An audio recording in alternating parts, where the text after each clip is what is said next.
안녕하십니까.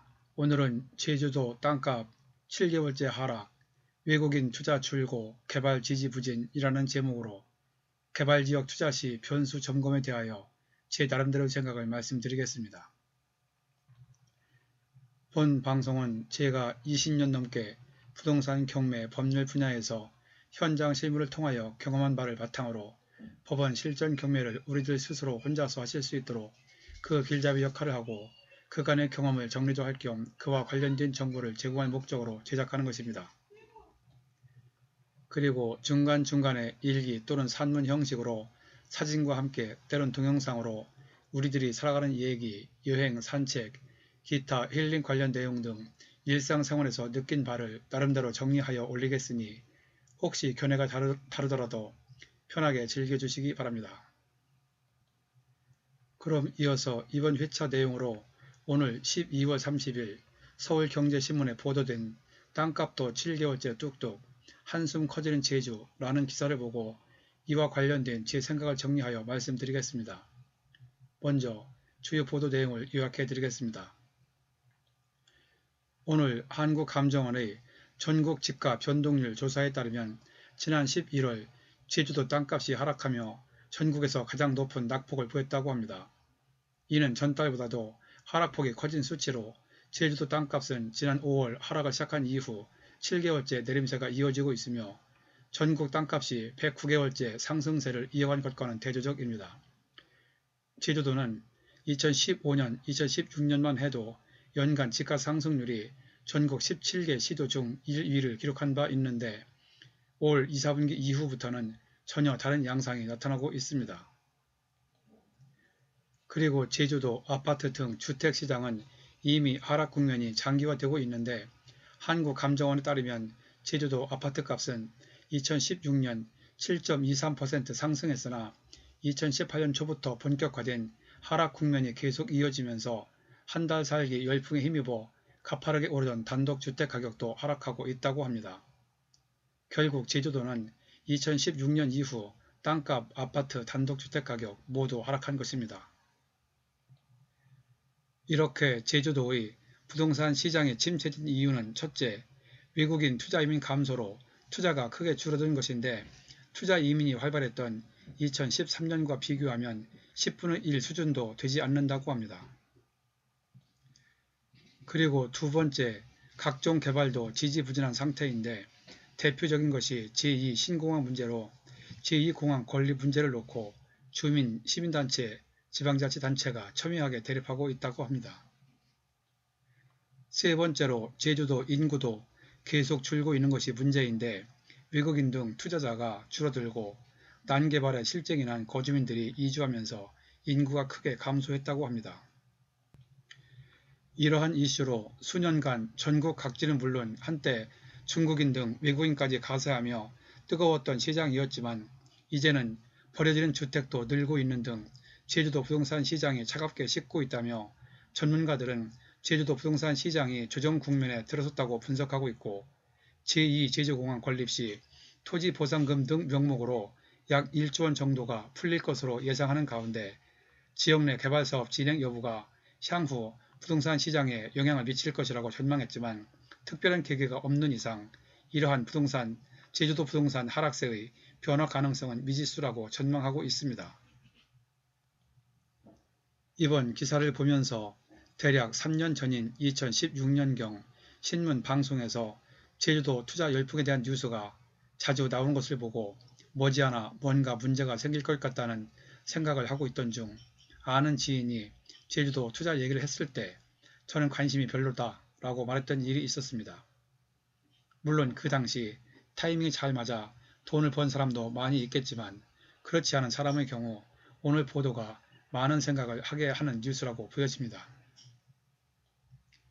안타까운 현실이기는 하나 부동산 투자에 있어 이런 경우는 종종 발생하는 일입니다.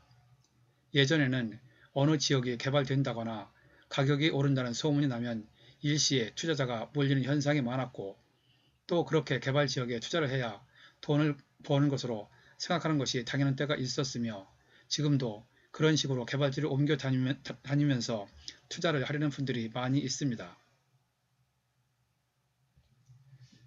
그러나 제가 보기에 2007년, 2008년을 즈음하여 그런 분위기는 서서히 사라지기 시작했습니다. 왜냐하면 이명박 정부 때부터 외부로 팽창되는 신도시 개발은 거의 하지 않았기 때문이라고 생각합니다.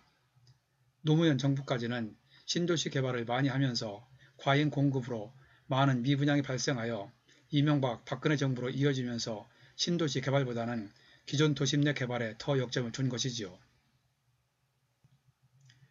물론 제주도는 지리적 위치, 외국인 투자 증가 등으로 약간 예외였지만 그러나 투자 열풍으로 과잉 공급 등 문제가 발생하고 그것은 수익 감소로 이어진 가운데 결국 제주도 투자에 대한 매력을 잃게 되어 현재와 같은 양상이 되었다고 생각합니다.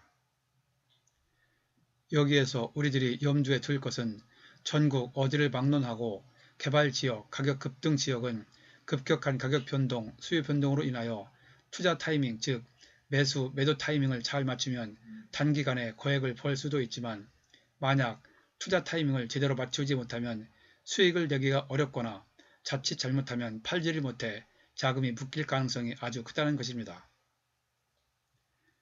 그런데 개발지역이나 급등지역의 이러한 특징은 갈수록 더 심화되고 있다는 것입니다. 요즘에는 신규 개발지역이라 하더라도 갈수록 심해지는 수요 감소 및 유통 구조 변화 그리고 사회적 요인 변화 등으로 개발지에서도 수익을 내기가 점점 힘들어지는 경우가 많다는 것입니다.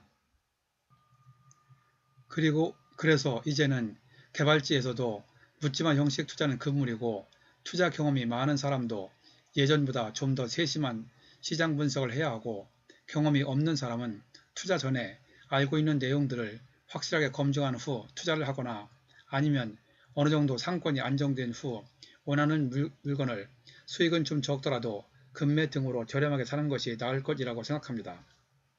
어찌 보면 하이리스크 하이리턴보다는 좀 더 보수적으로 투자 기간이나 수익성을 안정적으로 잡는 투자 방법이 성공하는 투자가 될 수 있을 것입니다. 전에도 말씀드렸지만 개발지역 투자의 경우 언제 살 것인가, 과연 원하는 수익이 남을 것인가, 나중에 제대로 팔리기는 할 것인가 등 시시각각으로 변하는 개발지역 시장 동향을 지켜보면서 매수, 매도 타이밍을 잡는 것도 상당한 스트레스가 되기도 하고 혹시 예상대로 안 되는 경우는 그간 벌었던 수익을 다 까먹는 경우도 보았습니다. 그리고 신규 개발지역 투자에 있어 붐은 다른 지역보다 중요한 변수입니다. 붐이 살아있느냐 가라앉느냐에 따라 가격이 급변하는데 그 붐의 변화를 정확하게 예측하기 어렵다는 것이 또한 변수입니다. 웬만한 경험과 안목, 정보력이 없으면 그 분위기를 정확하게 안다는 것이 결코 쉽지 않고 설령 안다고 해도 상황에 따라 하룻밤 사이에 그런 붐이 순식간에 빠져버리는 경우 상당히 난처한 상황이 아닐 수 없습니다. 그런 붐이 행동이나 눈으로 보이지 않고 생각상 소문만으로 무성한 경우는 더 허망한 경우가 되겠지요. 제가 내년이면 집 나이로 60이 되는데 경험이 쌓이고 나이가 들면서 저 같은 경우 이제는 조금 벌더라도 눈에 보이는 투자, 내가 주도권을 쥐는 투자를 선호하게 되었습니다.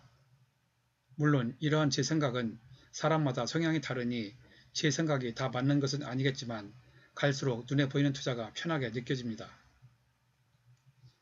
지금까지 말씀드린 내용, 오늘 보도된 제주도 부동산 시장의 현실을 보고 신규 개발지역, 가격 급등 지역에 대한 투자 마인드를 재정립하는 계기가 되었으면 합니다.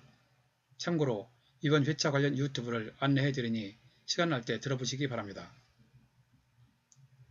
제가 올렸던 9회차 유튜브 신규 개발지역, 아파트 상가 투자의 실상 파헤치기, 신규 개발지역 투자 시 유의사항, 그리고 40회차 상가 경매 반값에도 낙찰자 없다, 세종시 상가 경매 관련 개발지역 투자 시 점검한 사항, 개발지역 투자 시 고려할 사항을 말씀드렸습니다. 아래에 링크로 연결해 두었으니 클릭하시면 바로 보실 수 있습니다. 그리고 제가 만든 유튜브는 1회부터 40회차까지만 듣고도 혼자서 웬만한 경매는 실전으로 지금 즉시 하실 수 있도록 핵심 요령 위주로 설명되어 있으니 참고하시기 바랍니다. 본 내용이 여러분에게 도움되었다고 생각되시면 아래에 있는 좋아요와 구독 버튼을 눌러주세요. 좀 더 알찬 내용을 만드는 데 큰 힘이 됩니다. 참고로 구독은 무료입니다. 감사합니다. 그럼 다음에 또 뵙죠. 오늘 내용을 말씀드리는 가운데 말이 꼬인 부분이 몇 군데 있었는데 많은 양해 부탁드리며 다음에 좀 더 매끄럽게 뵙도록 하겠습니다.